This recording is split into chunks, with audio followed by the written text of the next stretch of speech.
शरणं गच्छामि धम्मं शरणं गच्छामि संघं इस धर्म उपदेश के अवसर पर बहुत सारे श्रद्धालु तालिबान से आए हैं और काफी समय से आप धर्मशाला प्रदर्शन सुनने आ रहे हैं। इसके साथ साथ अन्य देशों से भी लोग आए हुए हैं। मैं सभी का यहाँ स्वागत करता हूं और अभिनंदन है और सभी का स्वागत यहाँ पर करता हूं।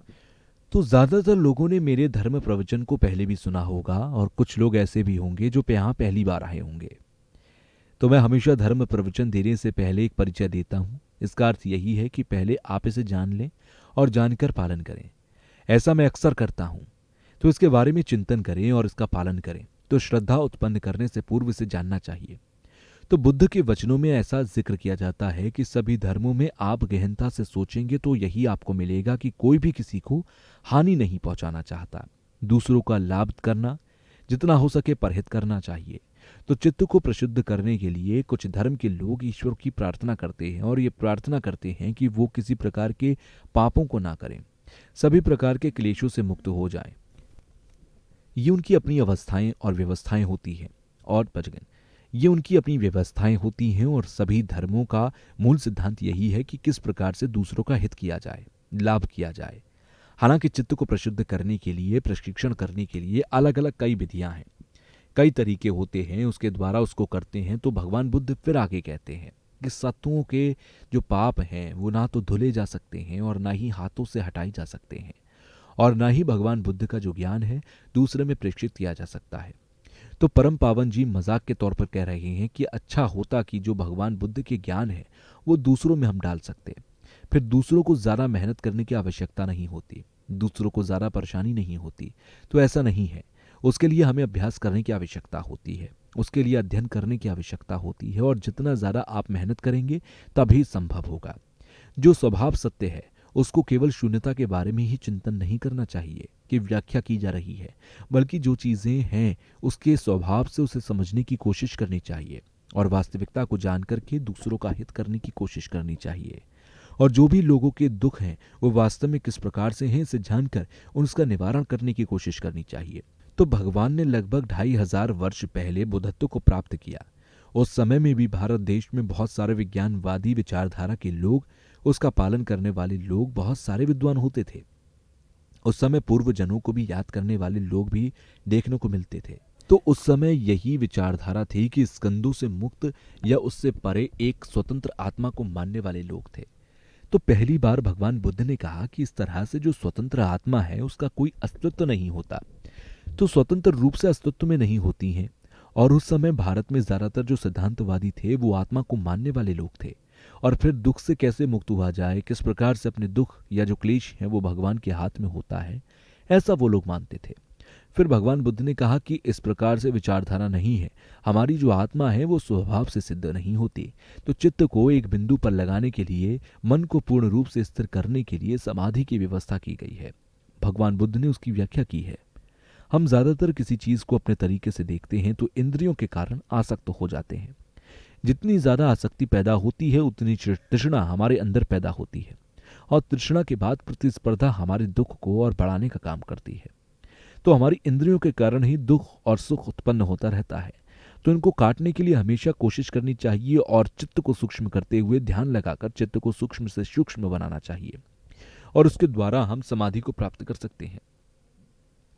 हालांकि जितनी भी व्याख्या की जाती है कि निम्न लोक में ज्यादातर लोग दुखी होते हैं और जो उच्च लोक के लोग हैं वो सुख की प्राप्ति करते हैं। तो जन्म मृत्यु इत्यादि में दुख को देखकर भगवान बुद्ध ने इसकी व्याख्या की। उन्होंने 6 वर्षों तक कठिन तपस्या करके शील, समाधि, प्रज्ञा के द्वारा उनको प्राप्त किया। तो इन्होंने इसके बाद कहा, स्वतंत्र और आत्मा का कोई अस्तित्व नहीं होता, ये इन पन्नों पर ही निर्भर होकर ही उसका एक अस्तित्व होता है। तो इस प्रकार की जो हमारी आत्मा है तो आत्मा को एक मालिक की तरह माना जाता है और जो हमारे 5 स्कंद हैं उसको एक नौकर के समान माना जाता है। ऐसी यहाँ व्यवस्था की गई है। मैं और मेरा शरीर, इस प्रकार का चिंतन, इस प्रकार का विचार हमारे अंदर आता है। तो फिर दूसरे रूप में देखा जाए तो आत्मा को एक राजा के रूप में, अर्थात जो भी उसके अधीन है वो जो भी करना चाहे वो कर सकता है। तो ऐसा स्वतः उत्पन्न होता है, ऐसा माना जाता है। तो ऐसा सोचने से, इस प्रकार का चिंतन करने से वास्तव में मिथ्या दृष्टि होती है। तो हमें इसको ठीक से समझना चाहिए, जबकि वास्तव में ऐसा नहीं है। और भगवान बुद्ध ने बुद्धत्व को प्राप्त करने के बाद कुछ समय तक उन्होंने बुद्धत्व का उपदेश नहीं दिया। तो भगवान बुद्ध ने कहा कि मुझे इस प्रकार का जो गंभीर धर्म, सत धर्म प्राप्त हुआ है, अगर मैं लोगों को समझाऊं तो उनके समझ से परे होगा, उनको समझ आने में समस्या हो सकती है। इसलिए भगवान बुद्ध कुछ समय शांत रहे। और उसके बाद लोगों को क्या लाभ हो सकता है, लोगों को किस प्रकार से उपदेश देना चाहिए, ये चिंतन करने के बाद भगवान बुद्ध ने जो ज्ञान प्राप्त किया और जो धर्म की गहराई थी, उन सब बातों की लोगों को व्याख्या की। उस समय भारत में ज्यादातर आत्मा को मानने वाले लोग थे। और फिर भगवान बुद्ध ने अनात्म का जो सिद्धांत पाया था उसको बताने के बारे में विचार किया। उन्होंने सोचा कि आज ये भले ही लोगों के समझ से परे होगा, इसलिए भगवान बुद्ध कुछ समय तक बिना उपदेश दिए बोध गया में शांतिपूर्ण तरीके से रहे। तो भगवान बुद्ध ने सबसे पहले 6 साल के तप करने के बाद बुद्धत्व को प्राप्त किया था। उसके बाद उन्होंने सबसे पहले जो 5 वर्गीय भिक्षुक थे, जो उस समय सारनाथ में थे, तो भगवान बुद्ध उनके पास गए। तो उस समय 5 वर्षीय भिक्षुक ने उन्हें दूर से देख लिया कि सिद्धार्थ गौतम को कोई विशेष प्रकार का ज्ञान प्राप्त हुआ, विभिन्न विधियों के द्वारा उन्हें ज्ञान प्राप्त हुआ। ऐसा क्या ज्ञान प्राप्त किया? हमें उनसे सुनना चाहिए और पूछना चाहिए कि आपने क्या ज्ञान प्राप्त किया। तो उसको जानने के लिए 5 वर्गीय जो भिक्षु थे उनके समक्ष आए। उन्होंने सर्वप्रथम उनसे प्रार्थना की कि हे तथागत, आपने जो बुद्धत्व को प्राप्त किया है वो हमें सिखाएं, हमें उपदेश दें। तो उस समय भगवान बुद्ध ने सबसे पहले 4 आर्य सत्यों का उपदेश दिया, और जो दुख के कारण हैं वो किस प्रकार से आते हैं तो भगवान बुद्ध ने बताया। फिर एक के बाद एक जितने भी आकार थे, जैसे 4 आर्य सत्यों का जो 16 आकार थे, उसके बारे में भगवान बुद्ध ने अच्छी तरह से व्याख्या की। और पाली परंपरा में भी जो हमारे 16 आकार हैं और जो 37 बौद्ध अंग हैं, जिसमें स्मृत स्थान और संप्रदान 4 और 5 इंद्रिय 5 बल, इनको मिलाकर उन्होंने व्याख्या की। पाली और संस्कृत परंपरा के अनुसार ये हमारे 16 आकार और 37 बौद्ध अंग समान रूप से हैं, दोनों ही अभ्यास करते हैं। और पाली परंपरा के अनुसार देखें तो भगवान बुद्ध का जो धर्म उपदेश है वो पहले वचन के रूप में देखा जाता है। सबसे पहले धर्मचक्र उपदेश दिया गया, जो कि पाली परंपरा के अनुसार ही है। और भगवान बुद्ध ने प्रथम धर्मचक्र के अनुसार बोधिसत्व का जब उन्होंने उपदेश दिया तो उसमें भी अनित्य के सिद्धांत की व्याख्या की, अनित्य के बारे में बताया। अनित्य का अर्थ है जो क्षण दर क्षण परिवर्तित होने वाला है, उस अनित्य की उन्होंने व्याख्या की। उदाहरण के तौर पर अगर हम अपने शरीर को देखें तो अक्सर ऐसा कहा गया कि हमारे शरीर का कोई सार नहीं, ये क्षण दर क्षण परिवर्तित होता रहता है। तो इस प्रकार से परिवर्तन को ही अनित्यता की व्याख्या की गई। इनकी 3 प्रकार से अलग अलग विधियां दी गई हैं। एक तो भाव उत्पन्न होना, हमारा अस्तित्व होना, तीसरा क्षण में वो नष्ट हो जाना। तो ये 3 व्याख्या की गई। तो अनित्यता को 3 भागों में बांटकर देखा जा सकता है। तो अगर हम अपने शरीर पर इसे लागू करके देखें तो इसमें जो बहुत सारे परिवर्तन हुए, और दूसरा जो उदाहरण भी देखें तो जैसे कि पेड़ पौधों को देखें तो पहले उसमें हरी पत्तियां होती हैं, फिर उसमें पीली पत्तियां आती हैं, और फिर आखिर में उसमें पतझड़ आता है। तो इस प्रकार से उसमें क्षण दर क्षण परिवर्तन देखने को मिलता है। तो अगर उस परिवर्तन को हम मोटे तौर पर अभिव्यक्त करें तो केवल स्थूल रूप से उस परिवर्तन की बात नहीं है, केवल ये हमें बाहरी रूप से दिखाई देता है। कोई भी चीज जब से पैदा होती है तभी से वो नष्ट भी होना शुरू हो जाती है। और वैज्ञानिकों की दृष्टिकोण के लिहाज से वो दूरबीन के द्वारा हम देखते हैं तो बहुत सारे उसमें परिवर्तन देखने को मिलते हैं। तो ये वैज्ञानिक दृष्टिकोण से के लिहाज से है, जो भी चीज पैदा होती है उसका नष्ट होना स्वभाव से सिद्ध होता है। ये एक नियम है कि जो भी पैदा होता है वो नष्ट होता है। तो इससे स्पष्ट है कि हेतु का कोई सार नहीं होता। जो हेतु है वो बहुत सारे चीजों से निर्भर होकर बने होते हैं। क्लेश के कारण ही दुख उत्पन्न होते हैं, और ये क्लेश बहुत सारे हेतुओं से मिलकर ही उत्पन्न होते हैं। तो हमारे जो क्लेश हैं उनको नष्ट किया जा सकता है, और मन में किसी प्रकार का संचय करने की आवश्यकता नहीं है। ये नैसर्गिक है, ये अपने आप नष्ट होता चला जाता है। तो दुखों को समझने के बाद फिर शून्यता की बात करनी चाहिए। और भगवान बुद्ध ने बताया कि स्कंद से हटकर कोई आत्मा स्वतंत्र नहीं होती, जबकि स्कंद में परिवर्तन होने के कारण ही स्कंद का कोई नित्य अस्तित्व में होता है, वो नष्ट होता रहता है। तो हमें इस सत्व के बारे में जानना चाहिए कि भगवान बुद्ध ने किस प्रकार से कहा कि दुख को जानो।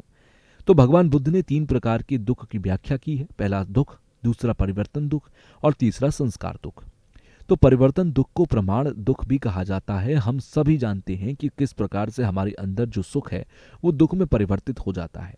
तो बुद्ध ने जो कहा कि दुख को जानो, तो इसका अर्थ यह है कि हमारे अंदर संस्कार दुख है, उसको जानना है। उसको जानने के लिए भगवान बुद्ध ने जोर दिया हालांकि जब से हम पैदा होते हैं तभी से दुख भी उत्पन्न हो जाता है, और फिर जो निरोध सत्य है उसको हम कैसे जान सकते हैं? हमारे जो दुख हैं उनको काटना चाहिए, निश्चित करना चाहिए, रोकना चाहिए। तो इनको रोकने के लिए ये भी बहुत सारे हेतुओं पर निर्भर होते हैं, तो इसको नष्ट किया जा सकता है। फिर आखिर में हेतु क्या है? तो इसमें भी प्रथम दुख क्या है, उसके 4 प्रकार की व्याख्या की गई, तो उसको देखना चाहिए। जो हमारे नित्य हेतु होते हैं उसके कारण कोई परिवर्तन नहीं होता है। हेतु जो है उसमें क्षण दर क्षण परिवर्तन होता है, इसलिए उसमें अनित्यता का सिद्धांत उत्पन्न होता है। अगर हम एक फल भी देखें तो उसमें भी परिवर्तन होता है। तो फल में परिवर्तन होने के कारण है कि जब उसके हेतु में परिवर्तन हो तो उसके फल में भी परिवर्तन होता है। ये कोई नित्य से उत्पन्न हो ऐसी बात नहीं। फल कैसा होना चाहिए उसी के आधार पर उसका हेतु निर्धारित करता है कि उसका फल किस प्रकार से हो। और हमें अविद्या को भी जानना चाहिए कि अविद्या किस प्रकार से होती है। आप अगर बुद्धि व्यवहार में देखें तो इसका जो दरवाजा होता है उसके बाहर बहुचक्र का एक चित्र बना होता है। तो बहुचक्र में प्रति संपात के 12 निदान इंगित होते हैं। तो इन 12 कड़ियों को दर्शाया जाता है। तो जैसे सबसे पहले अविद्या और फिर संस्कार, विज्ञान आदि जो हमारी विद्याएं हैं, 12 प्रकार के जो हमारे निदान है उसका यहां जिक्र किया गया है। और पहले के द्वारा जो दूसरे का जन्म उत्पन्न होता है, इस प्रकार से पूर्व से अंतिम का उद्भव होता है और उसी प्रकार से इसे नष्ट भी किया जा सकता है। तो हम किस तरह बहुचक्र में पैदा होते हैं और किस तरह इससे निकलते हैं, यह बहुचक्र की व्याख्या में स्पष्ट होना बताया गया है। तो अविद्या का परीक्षण करना चाहिए, किस प्रकार से अविद्या उत्पन्न होती है उसको जानना चाहिए, और कैसे उसे नष्ट कर सकें यह भी जानना बहुत महत्वपूर्ण है।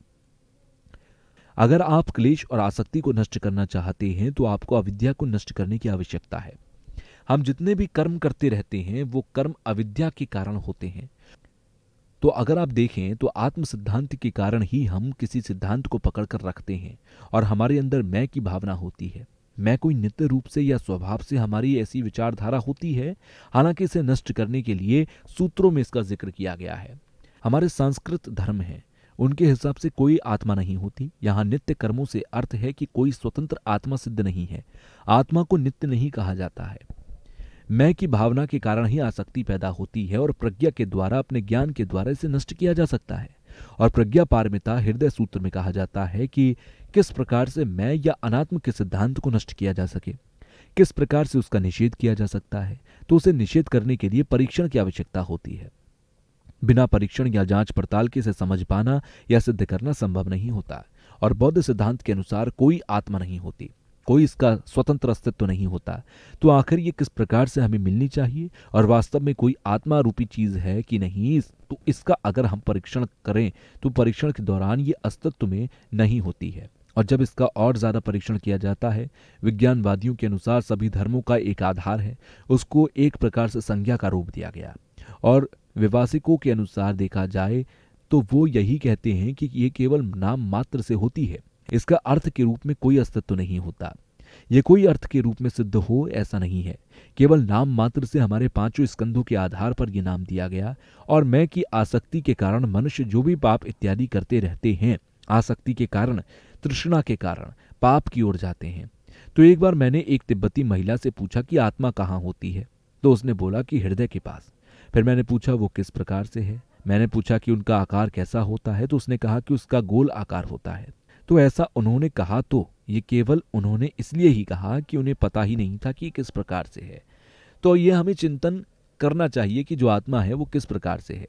तो अगर हम चिंतन करेंगे तो जानेंगे कि सर से लेकर पैर तक आत्मा का कोई स्थान नहीं होता। हालांकि हमारा जो शरीर है वो बहुत सारी चीजों से बना है, लेकिन फिर भी आत्मा का रूप देखने जाएं तो संभव नहीं होता। और उसी प्रकार से अगर चित्त को भी देखें तो चित्त की भी हमेशा संतति होती रहती है। ये कहा जाए कि वे वर्तमान का चित्त है तो ये काफी मुश्किल होगा, क्योंकि वो अगले ही क्षण परिवर्तित होता है, देखने को नहीं मिलता। अतः आत्मा शरीर है, अगर ऐसा माना तो तब भी वो ढूंढने से नहीं मिलती, और न ही चित्त के आधार पर मिलना और शरीर के आधार पर मिलना। तो वास्तव में अगर इसका स्वतंत्र अस्तित्व होता तो मन और शरीर दोनों के आधार पर इसे मिलना चाहिए था।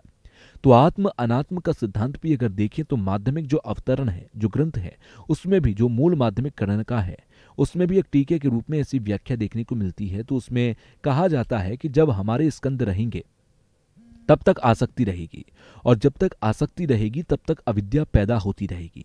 तब तक हम इस बहुचक्र में रहेंगे। ये बातें मूल माध्यमिक कणिका में स्पष्ट रूप से मिलती हैं। और फिर अगर आपसे प्रश्न किया जाए कि वास्तव में जो आत्मा है वो कहाँ पर है, अगर हम इसके बारे में चिंतन करें तो ये देखने को नहीं मिलती है। इसको हम एक प्रकार से इससे जकड़े होते हैं कि इसमें हमारी आत्मा का अस्तित्व होता है। तो फिर भी स्वभाव से कोई आत्मा का सिद्धांत नहीं है और ना ही ये परिणाम के रूप में देखने को मिल पाती है। शरणं गच्छामि धम्मं शरणं गच्छामि